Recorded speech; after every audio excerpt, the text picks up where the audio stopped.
Hello friends, मैं हूं doctor Malvika Rathore और हमारे channel homeopathy cares and cure में आपका स्वागत है। फ्रेंड्स, आज हम टॉपिक लेकर आए हैं जिसका नाम है ब्लड प्रेशर।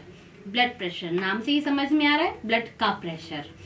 तो आज हम आपको ब्लड प्रेशर के बारे में और नॉर्मल ब्लड प्रेशर के बारे में, हाई ब्लड प्रेशर के बारे में, लो ब्लड प्रेशर के बारे में विस्तार से समझाएंगे। तो स्टार्ट करते हैं। अब देखिए, ब्लड प्रेशर समझने से पहले हम एक चीज़ समझेंगे। हमारी बॉडी में एक इम्पॉर्टेंट ऑर्गन होता है जिसको बोलते हैं हम हार्ट। इम्पॉर्टेंट क्यों होता है? क्योंकि यही इकलौता ऐसा ऑर्गन है जो हमारी बॉडी में सारे इंटॉक्सिकेटेड ब्लड को प्यूरिफाई करके उसमें ऑक्सीजन डालकर पूरी बॉडी में सप्लाई करता है। तो वो जिस फ्लो से, जिस प्रेशर से पूरी बॉडी में ब्लड को भेजता है उसको बोलते हैं नॉर्मल ब्लड प्रेशर। अब ये ब्लड फ्लो होता कैसे है?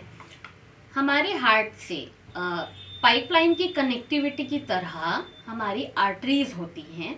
जैसे पाइपलाइन की कनेक्टिविटी हर एक ऑर्गन में गई है, एक इमेजिनेशन करके देखें तो पाइपलाइन की कनेक्टिविटी हर एक ऑर्गन में गई हुई है ब्लड पहुंचाने के लिए, ब्लड सप्लाई के लिए। तो उस पाइपलाइन की जो कनेक्टिविटी हमारे ऑर्गन में गई है उसको हम आर्टरी बोलते हैं, जिसमें स्वच्छ खून, जो प्यूरिफाइड ब्लड होता है, ऑक्सीजनेटेड ब्लड होता है, वो हमारी आर्टरीज के थ्रू हमारे हर एक ऑर्गन में जाता है। तो अब तक हमने जो ये बात की, ये थी एक नॉर्मल स्ट्रक्चर के बारे में, एक नॉर्मल फ्लो के बारे में। हार्ट एक नॉर्मल ब्लड प्रेशर के साथ अपनी बॉडी के हर एक ऑर्गन में ब्लड को पहुंचा रहा है। अब क्या होता है, हार्ट से जो ब्लड निकलता है वो एक नॉर्मल प्रेशर से ज़्यादा हो जाए, उसका प्रेशर जब हमारी पाइपलाइन में, हमारी आर्टरीज में ज़्यादा प्रेशर के साथ बहने लगे उसको बोलेंगे हाई ब्लड प्रेशर। और जब नॉर्मल प्रेशर से नीचे की ओर, मतलब लो प्रेशर हो जाए, तो उसको बोलेंगे लो ब्लड प्रेशर। अब आप लोगों ने देखा होगा फ्रेंड्स कि हम जब किसी का ब्लड प्रेशर मापते हैं, किसी के ब्लड प्रेशर की रीडिंग बताते हैं, तो वो दो स्तर पे होती है। पहला होता है सिस्टोलिक, दूसरा होता है डायस्टोलिक। सपोज हम किसी का ब्लड प्रेशर बता रहे हैं कि किसी फलाना पर्सन का ब्लड प्रेशर है 120/80, तो 120 उसका सिस्टोलिक होगा और 80 होगा डायस्टोलिक। ये दो लेवल पे होता है। अब सिस्टोलिक डायस्टोलिक होता क्या है? ये एक हार्ट की कंडीशन होती है। सिस्टोलिक वो कंडीशन होती है फ्रेंड्स जब ब्लड जो है प्रेशर के साथ, अपने नॉर्मल प्रेशर के साथ ब्लड बॉडी में भेज रहा होता है।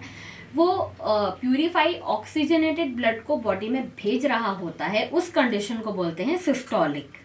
ये अपना हार्ट है, यहाँ से जब ब्लड बॉडी में जा रहा होता है उस कंडीशन को बोलते हैं सिस्टोलिक।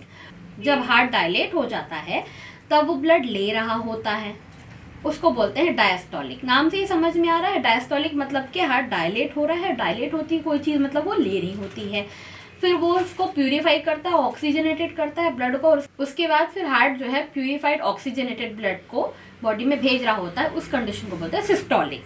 तो ये चीज़ क्लियर हुई, डायस्टोलिक, सिस्टोलिक। अब देखिए, कंडीशन थी सिस्टोलिक और डायस्टोलिक, जिससे हम ब्लड प्रेशर की रीडिंग मापते हैं। तो इसमें नॉर्मल ब्लड प्रेशर कितना होता है ये हम अब आपको समझाएंगे। देखिए, 130/90, 120/80, 170 तक भी अपन कंसिडर कर लेते हैं। इस बीच के ब्लड प्रेशर को हम बोलते हैं नॉर्मल ब्लड प्रेशर। तो अगर 170 से नीचे आपका ब्लड प्रेशर चला गया है, लाइक 90/60, 80/50, तो वो कंसिडरेबल नहीं होता, वो लो ब्लड प्रेशर होता है। इसका मतलब क्या हो रहा है पता है? अनऑक्सीजनेटेड ब्लड जो होता है वो आपके हार्ट में बहुत ज़्यादा देर तक रह रहा है। जब उसकी डायस्टोलिक कंडीशन बहुत ज़्यादा देर तक है, सेम कंडीशन हार्ट में है, आपका अनऑक्सीजनेटेड ब्लड हार्ट में है, जिसके कारण आपका बीपी लो हो रहा है, तो उसके कारण क्या होगा? या तो आपकी बॉडी में ऑक्सीजन की कमी होगी, ब्लड प्रेशर लो होगा, तो उसकी वजह से आप कभी भी कोलैप्स हो सकते हैं, पैरालिटिक हो सकते हैं और बहुत सारी प्रॉब्लम हो सकती है।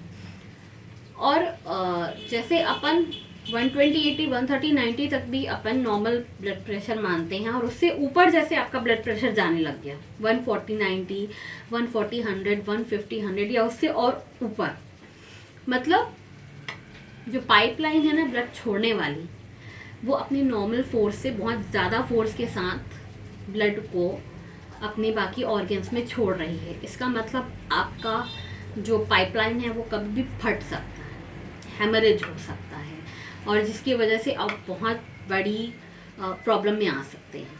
तो कोशिश करें कि 170 से नीचे आपका ब्लड प्रेशर ना जाए और ऊपर 140/90 से ऊपर ना जाए। जो लो ब्लड प्रेशर वाले पेशेंट होते हैं उनके लिए ये स्पेशल हिदायत है कि उन्हें अपना खान पान अच्छा रखना ही रखना है। आपकी बॉडी में ऑक्सीजन की कमी ऐसे ही नहीं होती है। अगर आपके खाने में न्यूट्रिशन की कमी होगी तभी तो आपकी बॉडी में ऑक्सीजन की कमी होगी, आपका ब्लड प्रॉपर तरीके से प्यूरिफाई नहीं होगा तो आपका बीपी लो होगा अल्टीमेटली। तो उसके लिए आपको अपना खान पान अच्छा रखना ही है। और थोड़े थोड़ी देर में उनके लिए स्पेशल हिदायत है कि नमक शक्कर के घोल का पानी थोड़ी थोड़ी देर में नमक शक्कर का घोल बनाकर पीना है। ऐसा करने से आपका ब्लड प्रेशर काफ़ी हद तक मेंटेन रहेगा और कोलैप्स होने से आप बचे रहेंगे। अच्छा, हाई ब्लड प्रेशर के लिए एक लोगों में मिथ है कि एक एज के बाद लोगों का ब्लड प्रेशर हाई होने लगता है। ये मैंने ऑलमोस्ट सबके मुंह से ये सुना हुआ है कि एक एज के बाद ब्लड प्रेशर हाई होने लगता है। यार भाई, ऐसा कैसे हो सकता है, मुझे ये समझ नहीं आता। हमारी जो आर्टरीज होती है, हमारी बॉडी की जो पाइपलाइन होती है, वो तो सबकी सेम ही रहेगी ना, कितने भी एज के हो जाए हम। उसमें जब ब्लड जो है एक नॉर्मल प्रेशर के साथ फ्लो हो रहा है, उससे ऊपर जब ब्लड में प्रेशर बढ़ेगा तो वो कोई भी एज के लोग हो, वो पाइपलाइन फटेगी ही फटेगी। पैरालिसिस और हेमरेज वाली जो प्रॉब्लम है वो होगी ही होगी। तो जो एक स्टैंडर्ड मानक दिया गया है ब्लड प्रेशर के लिए 140/90 तक का, उतना ही हर एज के ग्रुप के लोगों के लिए एक स्टैंडर्ड ब्लड प्रेशर है। तो ये वाला मिथ आप बिल्कुल अपने अंदर मत रखिए कि किसी की एज ज़्यादा है तो उसका ब्लड प्रेशर बढ़ेगा, क्योंकि आर्टरीज जो हमारी बॉडी की पाइपलाइन होती है वो कभी चेंज नहीं होती एज के साथ। ऐसा नहीं होता कि एज बढ़ गई है तो पाइपलाइन फैल गई, तो वो होता नहीं है। तो आप वैसा मिथ मत रखिए। 140/90 के ऊपर चाहे कोई भी एज ग्रुप के लोग हों, आपको अपना ब्लड प्रेशर मेंटेन रखना है। उसके ऊपर अगर आपका ब्लड प्रेशर गया, फिर चाहे वो कोई भी एज के लोग हों, आपके लिए वो खतरे का निशान है। तो अल्टीमेटली इतना बताने का मतलब ये था कि आप लोगों को अपना ब्लड प्रेशर नॉर्मल रखना है। उसे नॉर्मल रखने के लिए आप लोग को जो बन पड़े वो करें। योगा, मेडिटेशन, डाइट, एक्सरसाइज, प्राणायाम, जो भी बन पड़े वो करें। लो ब्लड प्रेशर वालों को अपना डाइट स्पेशली ध्यान रखना है, खान पान अच्छा रखना है। और हाई ब्लड प्रेशर वालों के लिए एक स्पेशल हिदायत दूंगी, अग्रेशन से बचें। कभी भी किसी भी बात के लिए अग्रेसिव ना होएं। ह्यूमन नेचर है, गुस्सा आ जाता है, लेकिन अगर कोई बात गलत लगती है तो बैठकर उस बात का सॉल्यूशन निकालने की कोशिश करें, चीज़ें सॉर्ट आउट करने की कोशिश करें, रेदर देन अग्रेसिव होना, क्योंकि अग्रेशन ब्लड प्रेशर वालों का दुश्मन है। अच्छा, कई बार ऐसा होता है इतना सब करने के बावजूद भी ब्लड प्रेशर मेंटेन नहीं होता है, तब भी मेडिसिन लेना पड़े तो उसमें ना कतराएं। मेडिसिन लेने में कोई प्रॉब्लम नहीं है, हम जो भी करते हैं अपने हेल्थ के अच्छे के लिए तो करते हैं। तो अगर आपको मेडिसिन लेने की ज़रूरत पड़ रही है तब भी घबराएं नहीं, मेडिसिन कंटिन्यू रखें। अच्छा, हम ब्लड प्रेशर से जुड़े हुए सारे ट्रीटमेंट करते हैं और कुछ स्पेशल ट्रीटमेंट से हम ब्लड प्रेशर नॉर्मल और रेगुलेट करने का काम करते हैं। अगर बहुत कंटिन्यू आपका ब्लड प्रेशर हाई हो रहा है या बहुत कंटिन्यू आपका ब्लड प्रेशर लो हो रहा है तो हम अपने ट्रीटमेंट से ब्लड प्रेशर 3 से 4 महीने में रेगुलेट करके नॉर्मल लेकर आते हैं, जिसकी डिटेल्स आपको नीचे मिलेंगी और कॉन्टैक्ट नंबर में कॉल करके आप हमसे ऑनलाइन कंसल्टेशन भी कर सकते हैं। अच्छा, नेक्स्ट वीडियोस में हम बात करेंगे हाई ब्लड प्रेशर वालों को अपना ध्यान कैसे रखना चाहिए और लो ब्लड प्रेशर वालों को अपना ध्यान कैसे रखना चाहिए फ्रेंड्स, क्योंकि हमें अपनी हेल्थ के लिए ध्यान रखने के लिए किसी और पे डिपेंड नहीं रहना चाहिए, जिसके लिए हम आपको बताएंगे कि आपको अपना ध्यान कैसे रखना है। ऐसे ही और हेल्थ से जुड़ी हुई जानकारी के लिए हमारे साथ जुड़े रहें, हमारे चैनल को लाइक, शेयर और सब्सक्राइब ज़रूर करें। नेक्स्ट वीडियोज़ में हम मिलते हैं फिर से। Thank you.